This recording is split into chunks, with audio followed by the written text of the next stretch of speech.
também começa a ler sobre, a pesquisar sobre, muito por uma curiosidade pessoal, que é algo que chama a nossa atenção quando a gente fala de psicopatia, de maquiavelismo, narcisismo, né? Todas essas coisas bem legaisinhas, esses traços de personalidade bem do mal e do bem, né? E aí eu vou tentar trazer um pouquinho para vocês por que estudar isso além da curiosidade, né? Não é só aquela curiosidade de, nossa, como é que alguém faz isso? Por que é que alguém se comporta dessa forma? Mas, de fato, os impactos sociais que isso vai ter no nosso cotidiano, tá? Então, a proposta é trazer para vocês essa reflexão de que estudar a tríade sombria, que às vezes a gente vê vários artigos relacionando a tríade com tudo e tudo, que às vezes fica parecendo que não tem uma real utilidade ali na nossa prática, na sociedade, né? Mas, na verdade, a proposta então é trazer para vocês como é que esses traços de personalidade vão, né, impactar na nossa vida, no cotidiano, na nossa sociedade. Vou aqui compartilhar meus slides com vocês.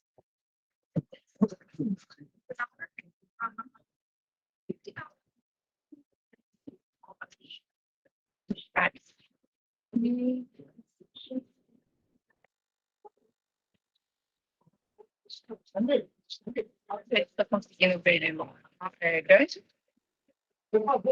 Sim? Tá. Sim, Ariela, já está compartilhado. A tela toda, né? Ele está em formato ainda não de apresentação, está em formato de... Isso, agora saiu. Agora vai. Ok? Agora sim, agora está em formato de apresentação. Então, né, como o Evandro falou, eu sou professora Ariela, mestrado, mestrado e doutorado aí na São Francisco. Então, sou filha aí da São Francisco, fiz minha graduação na Universidade Estadual do Piauí, então vocês vão notar aí pelo sotaque, que todo mundo diz que eu tenho bem puxado. Eu acho que o sotaque é de leve, mas tudo bem. E aí eu entrei no mestrado, a gente começou estudando a psicopatia. Depois a gente foi para a tríade sombria no doutorado, para expandir aquilo que a gente estava abordando no mestrado, que era o processo de avaliação da tríade sombria, tá? Só para contextualizar um pouco, né, como é que eu entrei nessa temática da tríade. Então a gente começou no mestrado estudando a relação entre psicopatia e desejabilidade social, né, que é quando as pessoas respondem um teste tentando parecer melhor do que é, e no doutorado a gente expandiu isso para a tríade sombria e buscando outras formas que as pessoas pudessem responder aos testes, que não fossem só marcando ali de 1 a 5. Então, a gente vai buscar outras alternativas. E foi assim que eu acabei entrando nesse universo da tríade, que me chama muita atenção até hoje, né, porque é muito... Eu gosto de estudar essas coisas mais sombrias, como diz o próprio nome.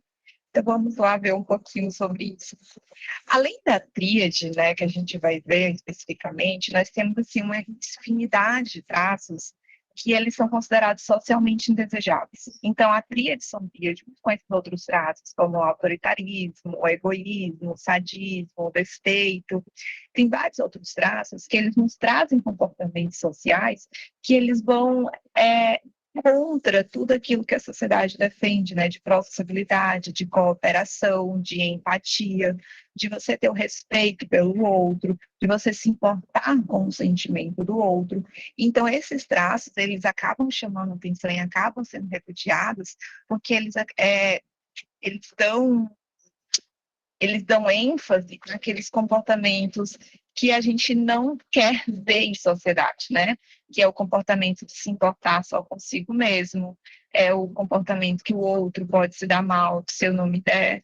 Então, tudo isso, né, comportamento de manipulação, de não se importar com o sofrimento do outro.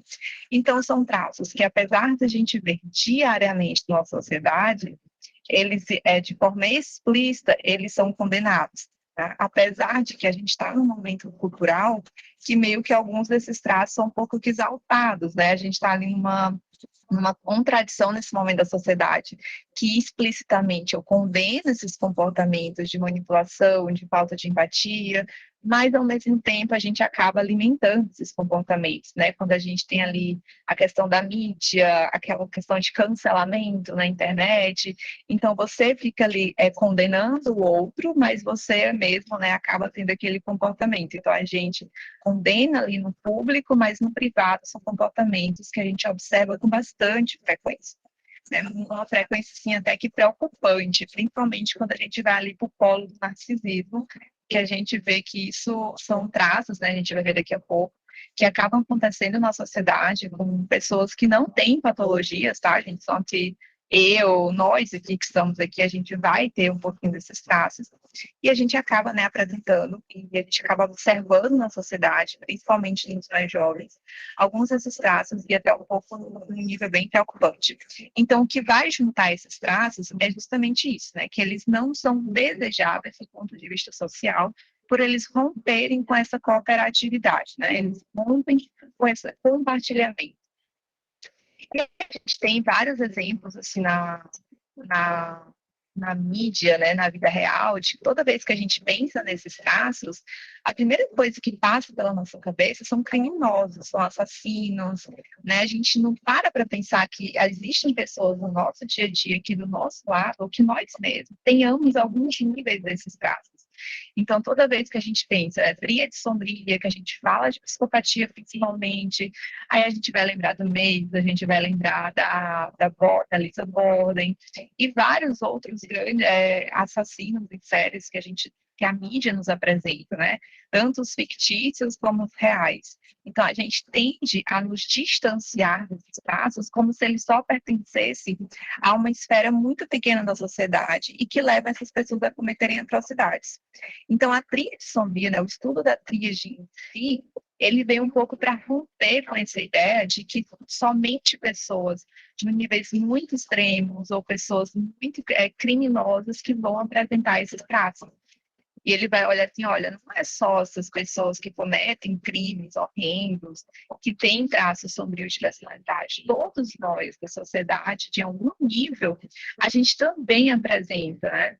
Alguns com mais, alguns com menos, mas que também vão trazer prejuízos. Pensem, às vezes é muito mais prejudicial eu ter 1 milhão de pessoas que roubam ali R$ 100 do que eu ter uma única pessoa que rouba R$ 1 milhão. Né? Então, é muito mais prejudicial eu ter várias pessoas que têm níveis moderados desses traços do que quando eu tenho uma pessoa que tem níveis extremos desses traços, né? Porque elas representam uma parcela muito pequena da sociedade.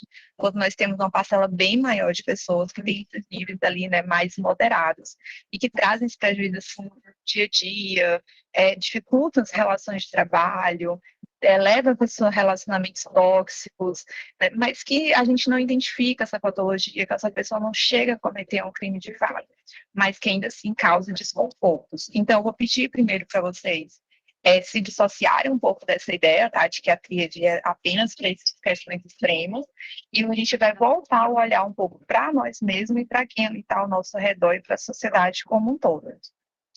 E aí, uma coisa que eu gosto sempre de começar a falar é que outro mito que a gente tem quando a gente vai pensar nesses traços é de achar a, que essas pessoas são super inteligentes, né? Então, a gente tem a mania de achar, muito por conta da mídia também, né? Que a mídia, quando ela vai trazer esses personagens que são assassinos, que são psicopatas e tudo mais, sempre são pessoas, assim, extremamente inteligentes. E aí eu queria, né, primeiro quebrar esse mito também com vocês, no sentido de que não tem, né, a gente não consegue encontrar uma relação entre personalidade e inteligência. E entre a tríade especificamente, não tem uma relação assim consistente de dizer, nossa, pessoas que são mais maquiavélicas, mais narcisistas, que têm maiores níveis de psicopatia, são mais inteligentes. A gente não pode afirmar isso, tá? O que a gente pode dizer é que a inteligência varia entre nós. Tem aquelas pessoas que são mais inteligentes, aquelas pessoas que têm menos inteligência, aquelas pessoas que têm inteligência moderada, e isso não tem a ver com a personalidade dela. Agora, é claro, se eu tenho uma pessoa que tem níveis mais elevados da tríade, e essa pessoa também é uma pessoa que tem uma cognição mais elevada, aí, obviamente, a gente tem, né, como as várias vezes na mão para fazer coisas ruins, né? Essa pessoa vai ter, ela tem ainda sensibilidade, né? E ela ainda tem a inteligência. Então, ela tem muito mais provável que ela engaje em comportamentos criminosos, por exemplo, ou que ela engaje em comportamentos mais de manipulação, mas não quer dizer que por ela ter esses traços, ela é mais inteligente, tá? Isso não, a gente não pode afirmar isso. Então, uma outra coisa que eu gostaria, né, de romper, assim, esse mito que a gente sempre ouve muito, eu acho que muito por conta do Hannibal, né, que eu acho que é um dos serial killers, assim, fictícios mais famosos, que é muito inteligente, tem todos esses traços, tríade e um pouquinho mais, né? Um pouquinho muito mais. Então, a gente tem que pensar nesses dois pontos antes da gente prosseguir com a tríade, né? De que ela não é exclusiva de criminosos e de que ela não está associada com a inteligência, tá bom? Então, o que que caracteriza, né, as características comuns que faz com que esses traços sejam considerados dentro de uma única teoria? Primeiro, eles são prejudiciais, né, para a manutenção das interações interpessoais.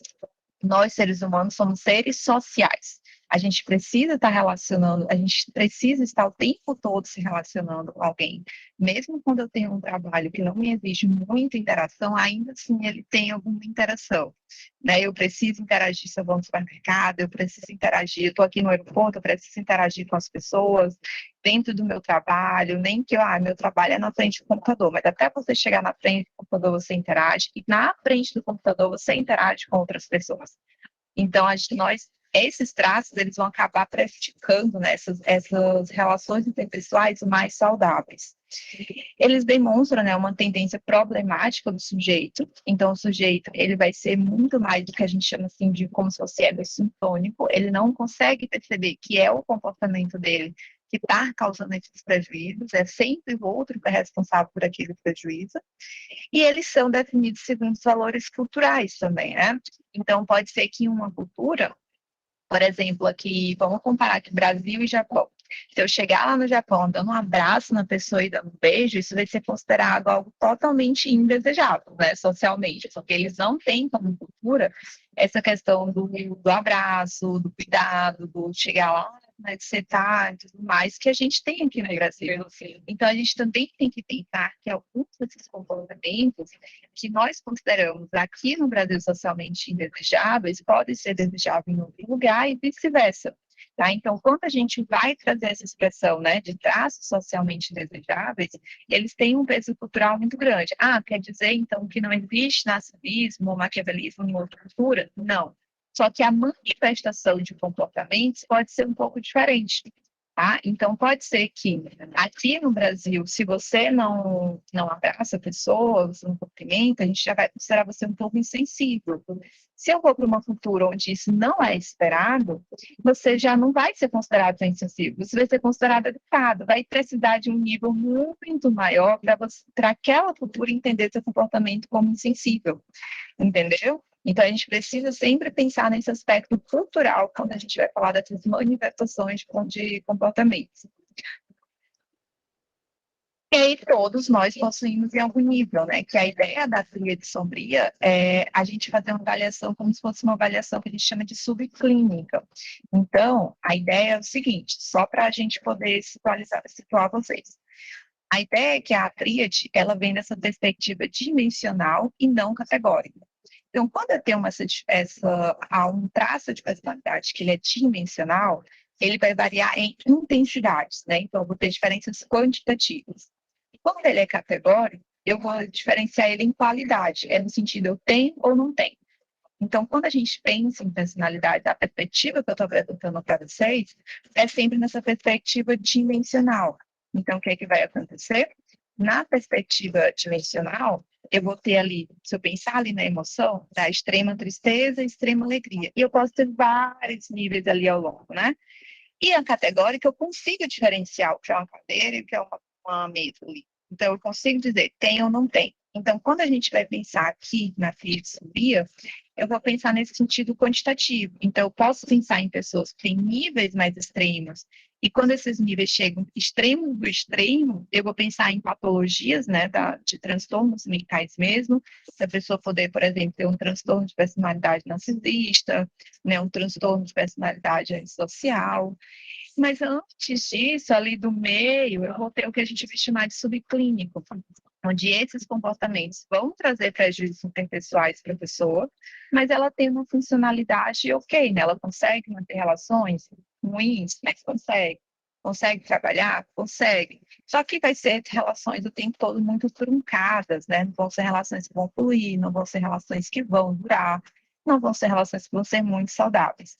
E aí, pensando que todos nós, né, como se a gente, vamos pensar que nós somos ali um tubo dentro, a gente fazendo um experimento de química, e aí eu vou botando assim, um líquidozinho é psicopatia, o outro é maquiavelismo. Então, a nossa personalidade seria tipo isso, eu vou colocando um pouquinho de cada coisa, alguns elementos vão ter maior quantidade, outros menor quantidade. Alguns maior intensidade, né, e outros menor intensidade. Então, a tríade sombria, eu tenho traços da tríade, vocês têm traços da tríade, né? Todos nós temos. Mas lembrando que a gente não tem só a parte ruim, né? Nós também temos traços de personalidades bons. Então, eu posso ter um traço de respeito, né? Eu posso ter essa característica do respeito, que pode, né, acabar anulando ou diminuindo o efeito de algum traço mais sombrio que eu possa ter, certo? Então, vamos sempre partir dessa perspectiva dimensional.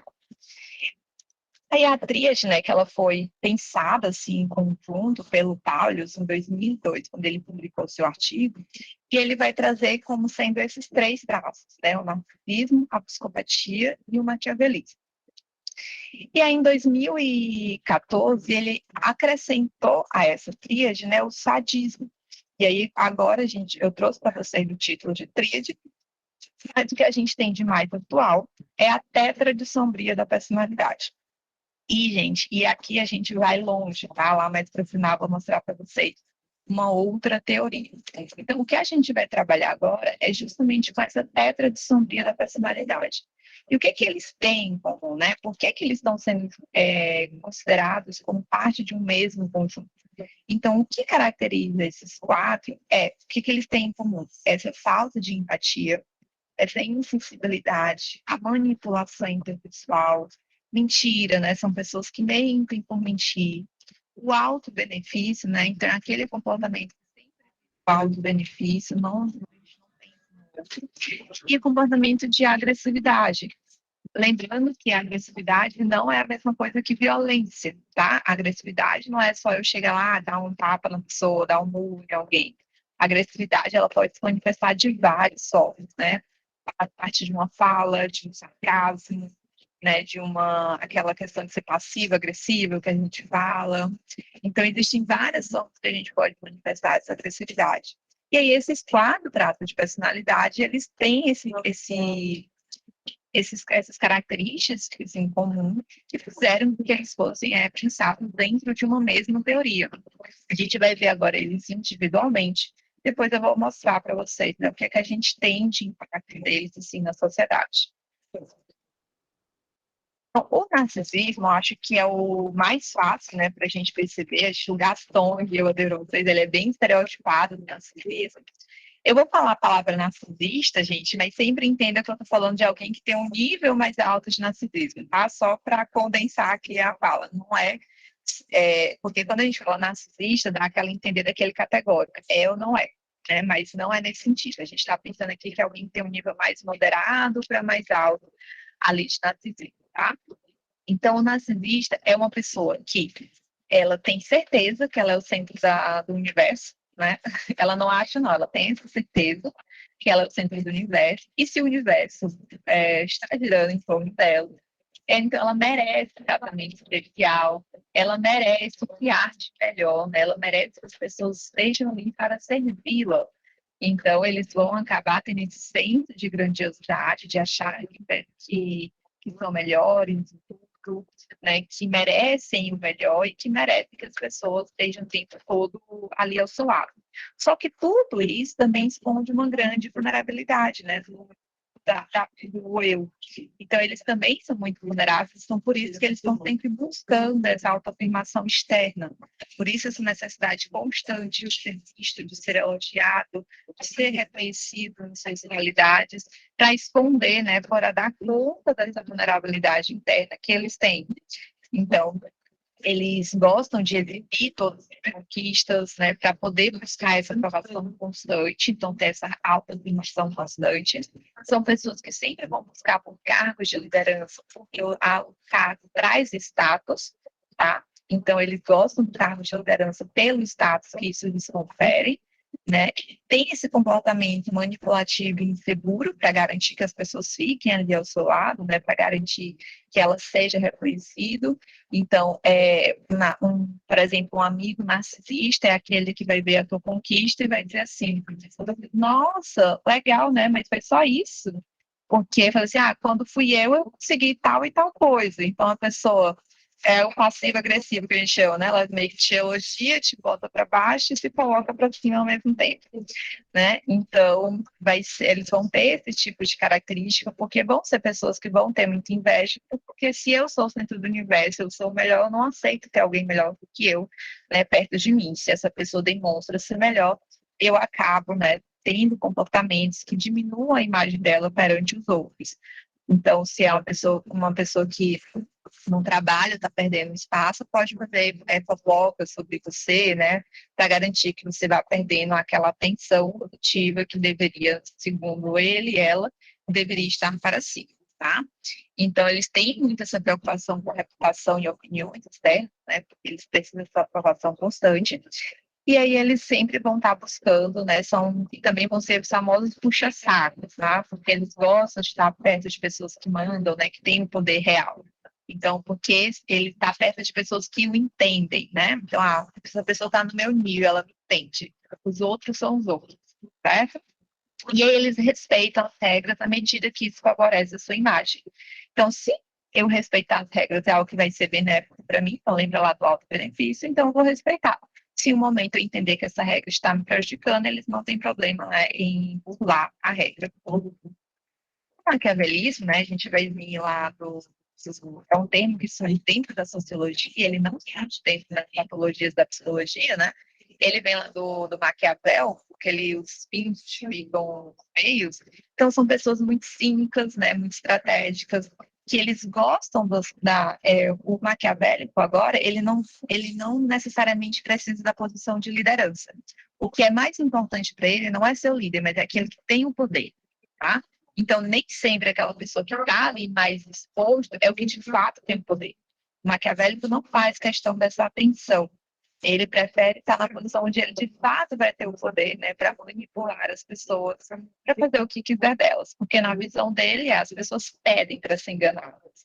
As pessoas são muito bestas, as pessoas estão pedindo para eu fazer isso, eu não dava para não fazer. Então é a desculpa, por exemplo, quando a gente recebe um golpe. Nossa, mas a pessoa, né, ela pediu, como é que ela acreditou nisso? Ela estava pedindo para ser enganada. Então, os maquiavélicos, eles sempre vão buscar por esse poder e a dominância, mesmo que isso não estraga a atenção, né, que o narcisista precisa. Ele quer estar ali no poder. Apesar, né, de que ele, pelas características de manipulação, ele tem a habilidade de se promover. E aqui que entra, né, gente, a grande questão da inteligência. Porque a gente sempre acha que pessoas muito maquiavélicas são muito inteligentes. Não é necessariamente. Às vezes é uma pessoa maquiavélica, mas que tem baixa cognição, ela pode ser uma pessoa que vai ser facilmente pega, que inventa mentiras que a gente descobre com muita facilidade. Agora, óbvio, se eu tenho uma pessoa que ela tem esse traço muito elevado e ela ainda tem uma inteligência, né, muito elevada, aí, coitada de nós, possíveis vítimas, né? A gente está em maus lençóis, literalmente. Então, são pessoas que elas vão dar, né, pouca importância a essa moral e regras, e eles não são pessoas impulsivas, porque como eles são estratégicos, eles vão esperar o melhor momento para poder, né, colocar o seu plano em qualquer que eles queiram em ação. A psicopatia, esse gera curiosidade que eu nunca vi, né? As pessoas adoram discutir sobre psicopatia, botam o nome de psicopatia numa palestra que chega um monte de gente. A psicopatia também, gente, não é uma coisa assim, todo criminoso, vamos dizer assim, todo assassino em sério é psicopata? Eu tenho certeza que a maioria de vocês aqui diria sim. Não, nem todo assassino em série é psicopata, tá? Porque, às vezes, esse assassino em série, ele tá cometendo os crimes muito por uma questão de afeto, por um rancor, uma raiva. E o psicopata, ele não vai parar para sentir esse rancor, essa raiva. Ele é indiferente. É muito mais fácil se eu pensar num assassino profissional ser psicopata. Porque ele mata por um trabalho. Então, para ele, tá, morreu, ok, é uma frieza. Então, se eu quisesse pensar assim, em termos de crime, é muito mais provável um assassino profissional ser um psicopata do que um assassino em série. Isso não quer dizer que assassinos em séries não sejam psicopatas, né? Mas não é uma regra. Se assassino em série, então psicopata, tá? Não existe essa regra aí. Então, a psicopatia são pessoas que são muito vingativas, né? Elas têm um pouco mais de impulsividade, porque elas são muito tendenciosas ao tédio. Então, elas se entediam com muita facilidade. Então, como elas se entediam com facilidade, elas vão ter comportamentos de buscar muita adrenalina, buscar situações de perigo. E por isso, muitas vezes, elas acabam se envolvendo em crimes. Porque como elas estão entediadas, aquela sensação do crime, né, do proibido, de fazer algo e não ser pego, isso gera neles essa adrenalina e acaba com o tédio, tá? Então, muitas vezes, eles se acabam engajando em comportamentos criminosos como uma forma de fugir do tédio. Mas não quer dizer que todo psicopata, né, vai cometer algum crime. E aí são pessoas que não conseguem estabelecer metas de médio e longo prazo, tá? Eles têm essas fantasias grandiosas de fazer planos, assim, bem mirabolantes, que você vê claramente que não vai dar certo, mas na cabeça deles vai, né? Então, são pessoas que são muito charmosas, ali que elas conseguem te seduzir ali como amigo ou como um parceiro sexual ali de forma imediata, mas se você continuar a manter, né, o contato com essa pessoa, você vai ver que aquilo não se sustenta, aquela imagem, tá? Tanto que o livro, né, que a gente tem, onde foi a primeira vez que foi descrito esse sintoma da psicopatia, que é do Keckley, é a máscara da sanidade, né? Porque eles demonstram essa superficialidade de serem bem sociais, de se portarem contigo, mas é só uma máscara. Depois que você começa a se envolver mais com a pessoa, ela não vai se importar, mas você vai ver que tudo era um disfarce. E aí são pessoas que acabam, né, tendo o que é que a gente chama de inteligência superficial. É no sentido que é aquela pessoa que ela aprende um pouquinho de cada coisa. Aí ela usa palavras difíceis, ela vai falar contigo, você fica assim, nossa, fulano é muito inteligente. Mas se você começar a perguntar, mas me fala mais, e começar a pedir detalhes, pedir para ela discutir, ela não consegue continuar, né, com aquela fala, porque ela aprendeu aquilo, ela aprendeu umas palavras difíceis para poder, né, parecer que é super inteligente, para impressionar naquele primeiro contato, mas ela não consegue sustentar, né, quando você pede para discutir mais. Que são pessoas que mentem patologicamente, tipo, mentiras totalmente desnecessárias, tá? Eu tô aqui, mentiras facilmente, que você vai descobrir facilmente. A pessoa, você, vamos sair. Ele, não posso, eu tô em casa. Aí, 2 segundos depois, a pessoa posta ali no story que tá no meio de uma festa, né? Então, ela mente por mentir, sem nenhuma necessidade. Então, é isso que a gente vai ver na psicopatia. E o sadismo, né, o que a gente já conhece, acho que também é bastante conhecido, é quando eu sinto prazer em observar o sofrimento do outro. E a gente dá conta desse sadismo na nossa sociedade de muitos formas, né? A gente tem muitos filmes violentos, jogos violentos, né? A gente tem ali atividades esportivas muito violentas, né? O Evandro aí, ó. Então, a gente dá conta desse nosso sadismo, sim, a gente alimenta esse nosso sadismo ao observar, né, essas coisas. E a gente fica ali, ó, meu sadismo deve ser um pouquinho alto, porque eu adoro assistir filme de ação, que eu vejo aqueles tiroteios, o povo vai lá e tudo mais. Eu fico, nossa, que massa, eu queria saber fazer isso. Então, você já vê que meu nível de sadismo ali, né, subclínico, gente, sadismo subclínico já é um pouquinho alto, tá? E aqui não confunda com sadismo no sentido do fetiche sexual, certo? Porque o sadismo, por conta do fetiche sexual, que a gente vê ali do BDSM, eles estão dentro de uma prática consensual. Então, aqui ele não é esse sadismo subclínico, tá, gente? Porque aqui a pessoa vai exercer esse prazer dela em observar o sofrimento do outro dentro de um ambiente que é coercitivo, dentro de um ambiente que a pessoa realmente está sofrendo, né? Então, quando eu faço ali o cyberbullying, quando eu estou ali, aquelas pessoas que eu observo, por exemplo, um bullying no trabalho, eu não participo do bullying, mas eu vejo a vítima e fico, nossa, bem feito. Queria, né, foi bem feito, não sei o quê, e fico rindo da pessoa, né? Então, isso é uma forma de expressar o sadismo. E dentro ali do contexto sexual, a pessoa está dentro de um ambiente que ela é consensual, então não é esse sadismo subclínico, tá certo? Não vamos só para poder diferenciar. Então, a gente precisa, né, o sadismo, ele vai ser simplesmente isso. Acho que eu estava procurando com o Vitor um personagem, a gente lembrou do Pica-Pau, o Pica-Pau mais antiguinho, né, que fazia todas as tramóias lá e ficava super feliz com o sofrimento dos outros. Então, esses comportamentos, né, gente, de forma geral, eles vão impactar muito na nossa sociedade. Acho que já ficou um pouquinho claro, né, com a minha fala. Mas eu trouxe alguns exemplos específicos para vocês. Imaginem essas pessoas que têm esses traços elevados. Como é que elas se comportaram dentro desse momento da pandemia que a gente está da Covid, né? Foram pessoas que realmente elas conseguiram ter comportamentos de segurança? Se eu não me importo com o outro, por que eu vou ter um comportamento, né, de segurança sanitária? Não faz sentido, né? No máximo, elas mantêm pela própria segurança. Então, o que acontece? Quando a gente foram feitas pesquisas fora para ver, né, essas relações entre a tetra e comportamentos durante a Covid, o que aconteceu? Os que tinham altos níveis dentro da tetra, eles aderiram a adesão a comportamentos protetivos, né, esteve negativamente associado, né, com imprudência, voyeurismo e violência.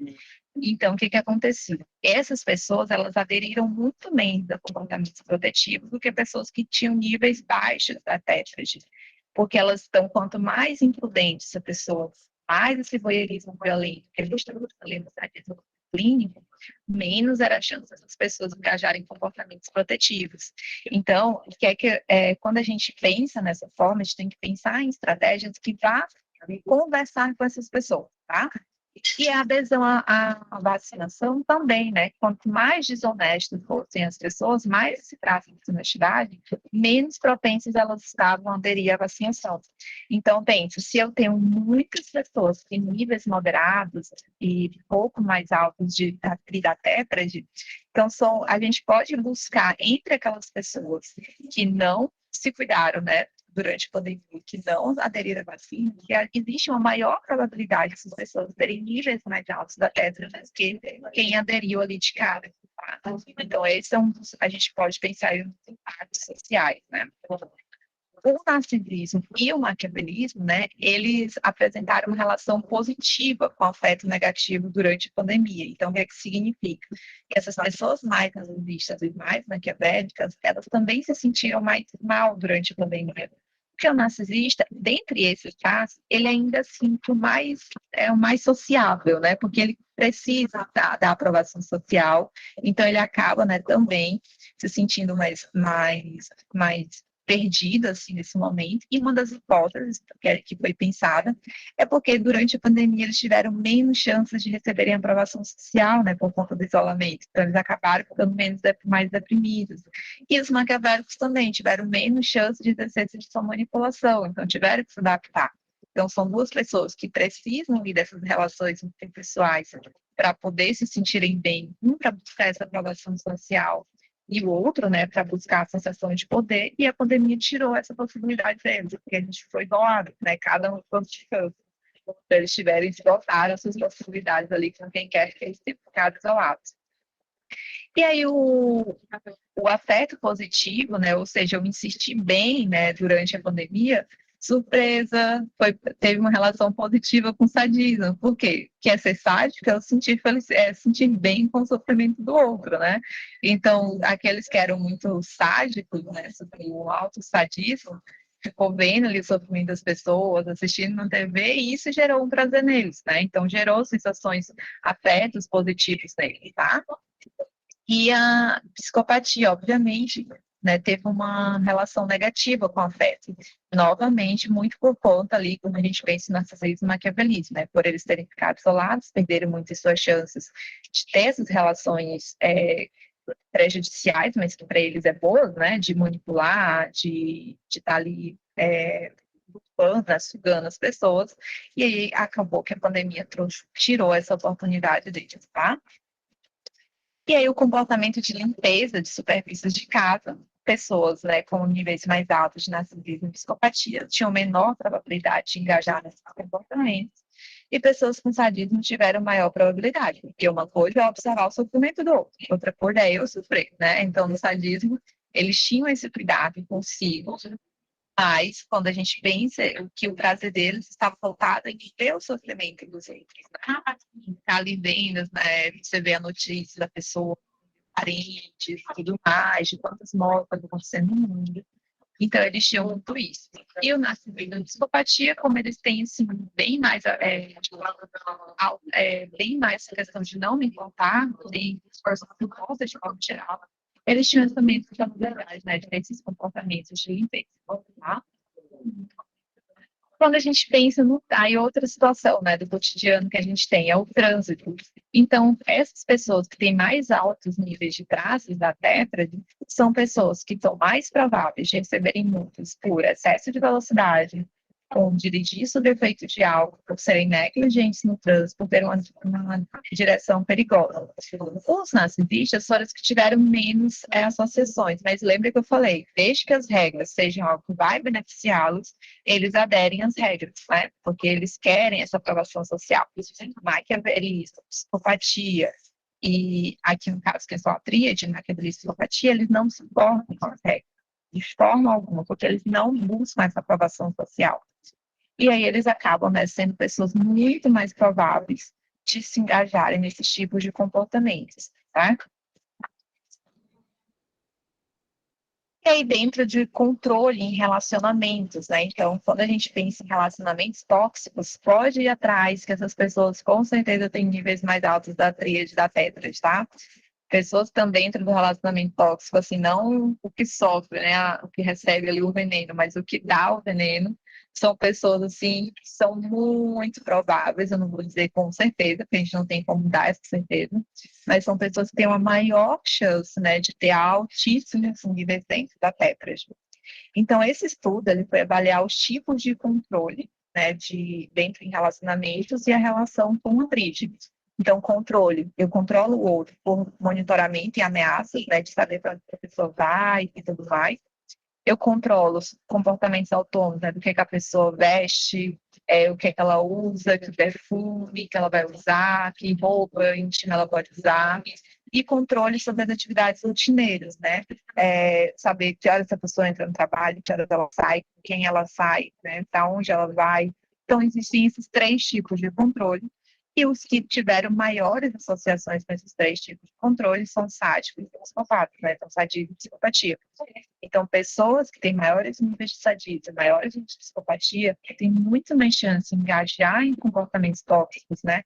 De ficar nesse controle com o outro, do que pessoas que têm níveis baixos. Então, vejam como esses traços que a gente pensa que é só no nível patológico ou criminoso, quanto que eles impactam na nossa vida, né? Então, podem ir atrás que agressores domésticos, por exemplo, eles normalmente costumam pontuar bem alto na tétrade sombria, né? E aí a tétrade, né, ela se relacionou positivamente com todos, especialmente sadismo e psicopatias. O sadismo, de onde é que vem, né, a explicação por que o sadismo e psicopatia têm esses maiores controles? O sadismo muito porque eles sentem prazer observar as consequências negativas que o outro sente, né, por conta daquele controle, então ver ali a pessoa ficando perturbada, da pessoa, o medo que a pessoa vai sentir, por ver que está sendo monitorada, né?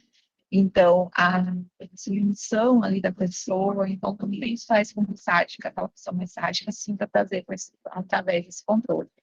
E a psicopatia ela exerce esse controle para alcançar objetivos específicos, né? Então, eu controlo essas relações para uma questão financeira, para uma sensação de poder sobre o outro, tá? Então, muito nesse sentido, por isso que eles acabam engajando mais nesses comportamentos de controle. E aí, estilos de amor, né? Acho que também não acho. Pessoas que têm maiores traços da tétrade são pessoas que têm um estilo de amor mais do tipo jogador, então tem muitos que a gente chama de ludus e pragma. Então, são pessoas que se relacionam, ou porque aquele relacionamento, né, amoroso vai trazer um ganho pessoal para ela, ou porque elas tendem realmente a engajar em relacionamentos de curto prazo. Então, são aquelas pessoas que só querem ter uma noite, só quero ficar só fica com a pessoa uma noite tem sexo com aquela pessoa, no dia seguinte ela vai lá e busca outra pessoa no mesmo lugar, né? E não se importa com os sentimentos dos outros, não se importa se ela está iludindo a pessoa ou não. Então é aquele tipo de pessoa, né, que não, ela não vai jogar aberto, falar assim, eu só quero ficar com você algo casual. Ela vai iludir a pessoa, mas o outro acreditando que é uma coisa mais séria, enquanto na cabeça dela ela sabe que é uma coisa só casual. Tá? Então, isso é um comportamento bem comum das pessoas que têm altos níveis de tétrade. E aí, quando também a gente pensa, como eu já falei para vocês, né, eles preferem relacionamento de curto prazo e sexo casual, e psicopatia e maquiavelismo, eles não gostam de relacionamentos românticos de jeito nenhum, né? Os sádicos, eles até que engajam mais em relacionamentos românticos, e aí eles vão lá exercer aqueles controles. E o narcisista, ele acaba mantendo as relações por mais tempo, né? Mas aí tem uma hora que a pessoa se cansa, né? Porque, como a gente sempre diz, as pessoas têm altos níveis, acaba sendo muito tóxico, porque tem uma hora que o outro se cansa dessas demandas excessivas, né? Que o narcisista vai estar sempre demandando atenção, atenção. Então, isso gera um cansaço. Deixa eu passar aqui para eu ver que eu falei demais. E aí, gente, a gente está vendo muitas coisas negativas que a tríade pode nos trazer para a sociedade, mas às vezes esses traços também têm aspectos positivos, tá? Então, são pessoas que vão ter mais sucesso no trabalho, vão ser pessoas mais táticas, né? Porque se eu tenho um certo nível de insensibilidade, eu consigo observar uma situação de forma mais objetiva e pensar numa solução que realmente, né, vai me trazer um resultado mais positivo. E eu foco mais nesse resultado. O problema é que eu foco no resultado e esqueço que existem pessoas, né, nesse meio do caminho. Mas pense que um trabalho, por exemplo, de bombeiros. Bombeiros, eles terem um pouquinho mais elevado traços da tríade, por exemplo, é uma coisa boa para eles. Por quê?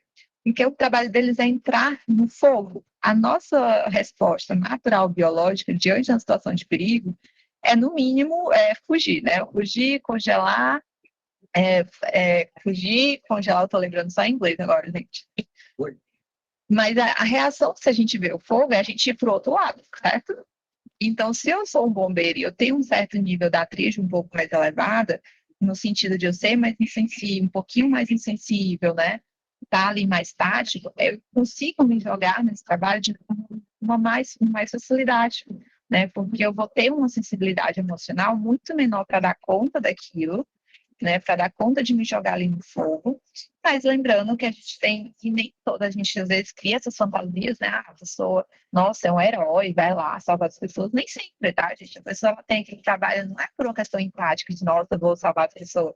É pela adrenalina mesmo, pela sensação de perigo. Então, se são pessoas, por exemplo, psicopatas, que eu digo para vocês, que eles buscam essa adrenalina, é um ótimo trabalho, né? Que a pessoa está o tempo todo ali, literalmente, no meio da adrenalina. Aquelas pessoas que fazem bombeiras, que fazem resgate em alto mar, né, em situações de perigo. Então, são situações de trabalho que esses traços de personalidades acabam sendo um ganho, né, e não um prejuízo. Tá? Então, a gente também pode pensar nesse sentido. E são pessoas, né, principalmente os narcisistas, que são pessoas muito populares, né, que fazem aqueles frenemies, que é aquele amigo com mais inimigo. Vou brincar aqui, né, influenciadores sociais, vão atrás, né, vamos fazer a avaliação assim, dos níveis de narcisismo, porque precisa, gente, se eu quero ser influenciador social, algum nível de narcisismo a mais eu tenho, tá? E nem todo narcisismo, ele é ruim, porque se eu tenho um nível um pouco mais saudável de narcisismo, isso quer dizer que eu sou uma pessoa que eu consigo reconhecer minhas conquistas, eu consigo reconhecer, né, que eu sou bom naquilo mesmo. Isso não é errado, apesar da nossa sociedade dizer assim, nossa, que falta de modéstia. Mas não é errado você reconhecer aquilo que você é bom. O problema é quando você se centra em você, esquece do outro e começa a sentir inveja do outro, né? Quando você vê que você começa a diminuir o outro, não é você reconhecer suas conquistas. Esse eu reconhecer minhas conquistas, de eu sou bom e eu sou muito bom nisso que eu faço, isso é uma forma de narcisismo saudável. Ele começa a ficar mais subclínico quando eu saio, eu foco só em mim e o outro não existe. O outro é um competidor, o outro é aquele que tem que ficar afirmando algo para mim. Então, também tem esses aspectos, né, que são positivos quando a gente pensa ali dentro da tríade. Elas não é só coisa ruim, tá? E aí a gente tem uma teoria mais nova, né, que assim, está concorrendo com a teoria da Tetrade, não são complementares, que é a do fator D, que ele diz que não tem esse negócio de tétrade, tríade, que é um fator único, né, sombrio, que seria o fator D e fator dark da personalidade. E aí, a princípio, ele reúne esses 9 traços, que é maquiavelismo, engajamento moral, narcisismo, senso de merecimento, psicopatia, sadismo, interesse próprio, despeito e egoísmo. Tá? Então, ele reúne esses 9 e ele chama, né, de fator D da personalidade. Então, eu queria trazer isso para vocês, a gente ver como a tétrade, ela de fato impacta na nossa sociedade, né, em decisões que a gente pode ter em termos de políticas públicas, e, inclusive, alguns pesquisadores, né, que eu trouxe para vocês, que a partir desse estudo da Covid, eles foram buscar que estratégias de marketing seriam mais eficazes com essas pessoas, né, então, o que é que eu posso falar que essa pessoa vai me ouvir mais? Então, essa também é importante a gente pensar nisso. Então, no momento que eu entendo que existe esse comportamento, eu também posso pensar em estratégias que vai conseguir, de algum nível, conectar com aquela pessoa para diminuir esses impactos mais negativos, né, desses casos dela na sociedade. Tá? Espero que vocês tenham gostado, que tenham aproveitado aí a apresentação. Vou ficar aqui disponível para perguntas. E muito obrigada aí pela atenção de todos. Obrigado, professora Ariela. Muito legal a apresentação e muito informativa. A gente vai se identificando com os temas, vendo coisas assim, né? E fiquei pensando quando você falou, todos nós temos traços de cada um desses construtos. Eu até brinquei, eu achei legal a gente pensar nisso e também pensar nos aspectos positivos disso, né? É difícil pensar nos aspectos positivos da tétrade, né? Mas é legal você dizer assim o quanto. Primeiro que isso é um fenômeno, né? Que as pessoas podem se localizar em diferentes pontos desse contínuo e depois que cada ponto desse contínuo vai ter uma consequência, né? Então, muito legal mesmo. A gente está recebendo aqui um monte de elogios e agradecimentos a você no chat, muita gente agradecendo, falando da excelência da sua apresentação, então muito obrigado. Muitas pessoas falando que gostaram muito. Obrigada, gente. Eu estou aqui observando se vai aparecer alguma pergunta e posso fazer. O Lucas Francisco de Carvalho, professor do nosso programa de pós-graduação. Ele É fez de uma pergunta aqui. 2019 a proposta do fator D, se não me falha a memória. Acho Desculpa. que é 2019. Tá me ouvindo? E se já tem estudos com evidências A proposta empíricas, do fator D... Isso, a proposta do fator D, ela surgiu ali em 2019, inclusive o Bruno, que é o aluno doutorado do professor Nelson, na pós-graduação, a gente fez a adaptação, a gente está fazendo, né? A gente fez a adaptação da escala do fator D aqui para o Brasil, e o Bruno está construindo uma escala, né, daqui brasileira mesmo, para avaliar o fator D, né? Então, a tese do doutorado dele é fazer essa construção dessa escala. Mas ela é bem recente, assim, 2019, se não me falha a memória. muito legal. Obrigado pela resposta dela. Mas a segunda parte, se já tem estudos com evidências, já, Lucas, porque eles até fizeram uma escala, esses autores, e eles já têm alguns estudos. Mas tem um monte de crítica assim, em relação ao fator D, porque tem um outro grupo de pesquisadores que diz que, na verdade, esse fator D, tudo o que eu falei para vocês, seriam outros traços de personalidade, seria apenas antagonismo. Eu não sei se vocês conhecem a amabilidade, os 5 grandes fatores. Esse outro grupo de pensadores diz assim, olha, não tem nada disso. Tudo é antagonismo, auto-antagonismo e pronto. E eles têm, assim, argumentos bem convincentes. Se você lê sem criticidade, você realmente compra a ideia deles, né? Mas ainda é uma questão aí que está, né, buscando evidências para saber se realmente tudo é antagonismo ou se a gente tem casos que são diferentes. O Vinícius Cubeiro pergunta que autores têm falado sobre tríade sombria. Acho que também os autores que mais pesquisam sobre a tríade no mundo é o Peter Johnson, que inclusive o Bruno fez o doutorado sanduíche dele com ele, e o Delroy Paulus, né, que foi o que lançou a ideia da tríade. Mas depois o Johnson foi quem tomou de conta, e ele hoje é o autor que mais tem publicação com a tríade, é o Peter Johnson. Aqui no Brasil, a gente tem, por enquanto, a tese da Natália Siemens, que é da aluna do Nelson, a tese do Bruno, que é desenvolvida, e do Renan Ribeiro, que é da UNB, que ele também trabalhou com a tríade. assim, que eu lembre agora de cabeça. E a professora Ariela Costa também, que é uma autora que trabalha Que eu com fui isso. na série. Legal. O Flávio Akira pergunta, por acaso houve alguma aplicação das análises dos construtos no relacionamento das políticas públicas para lidar com a Covid no Brasil? Aqui no Brasil não teve, né? Essas pesquisas todas foram a níveis assim, mas o Lucas fez pesquisas mais em questão não da tríade, né? Eles fizeram mais pesquisas em relação, acho que Lucas me ajuda, que eu não vou lembrar agora. Eles fizeram pesquisa sobre o comportamento das pessoas durante a Covid, mas se eu não me acho que não sobre a tríade, né? Foi comportamentos antissocial e traços de psicopatia. Mas a gente não teve assim, uma preocupação de ver essa efetividade, a gente viu isso mais fora, né? Do estudo de buscar estratégias para fazer com que as pessoas aderissem, né, a comportamentos protetivos com base nessas questões empíricas. Aqui no Brasil, infelizmente, a gente ainda é um pouco dissociado, né? Políticas públicas da pesquisa, né? De como a pesquisa pode ajudar. Obrigado, professora Ariela. Obrigado, Lucas, pela interação e pelas contribuições com informações relevantes. Muito obrigado mesmo. Acho que nós chegamos aqui ao nosso tempo, né, de apresentação, o horário da atividade. Eu agradeço a participação de todos em nome da PROEP, da Pró-Reitoria de Ensino, Pesquisa e Extensão, o Núcleo de Pesquisa Acadêmica, o Núcleo de Pós-Graduação em Estrito Senso e o Núcleo de Extensão Universitária.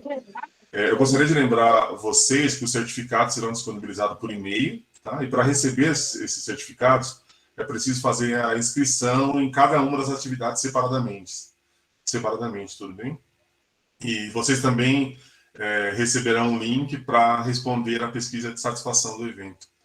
Também vai ser enviada para vocês por e-mail, e apenas para os inscritos serão disponibilizados os certificados. Eu acho que teve algumas perguntas dessas ao longo da apresentação. Então, mais uma vez, Ariela, obrigado pela disponibilidade, pela brilhante apresentação. Foi muito legal poder contar com a sua participação. Obrigada, gente. Agradeço também os alunos que ajudaram aqui, Sandra, Ana Paula, muito obrigado, gente. Espero encontrar vocês aí nas outras atividades do evento. Tudo bem? Um abraço e bom dia.